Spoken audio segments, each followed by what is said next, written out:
గృహజ్యోతి ఉచిత విద్యుత్ పథకం కేవలం 200 యూనిట్ల లోపు వినియోగానికే ఉంటుందని, ఆ పైన 1 యూనిట్ వాడకం పెరిగినా బిల్లు చెల్లించాల్సిందేనని తెలంగాణ ప్రభుత్వం సూత్రప్రాయంగా నిర్ణయించింది. ఎవరైనా లబ్ధిదారుడు 1 యూనిట్ను అదనంగా వాడినా 201 యూనిట్లకు డబ్బు చెల్లించాల్సిందే.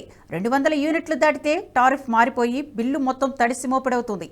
ఆధార్ అనుసంధానం జరిగిన తెల్ల రేషన్, ఆహార భద్రత కార్డులున్న వారంతా ఈ నెల విద్యుత్ వాడకానికి సంబంధించి జీరో బిల్లు పరిధిలోకి వస్తారు.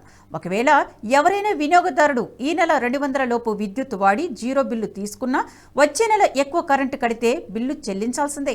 ఆపై నెల మళ్లీ 200 లోపు యూనిట్ల వినియోగం నమోదైతే జీరో బిల్లు జారీ అవుతుంది. ఉత్తర డిస్కమ్ కీలక అధికారి ఒకరు ఈ విషయాన్ని ధృవీకరించారు. ఈ పథకం అమలుకు సంబంధించి సమగ్ర మార్గదర్శకాలను జారీ చేయాలని ప్రభుత్వాన్ని డిస్కమ్లు కోరుతున్నట్లు వివరించారు.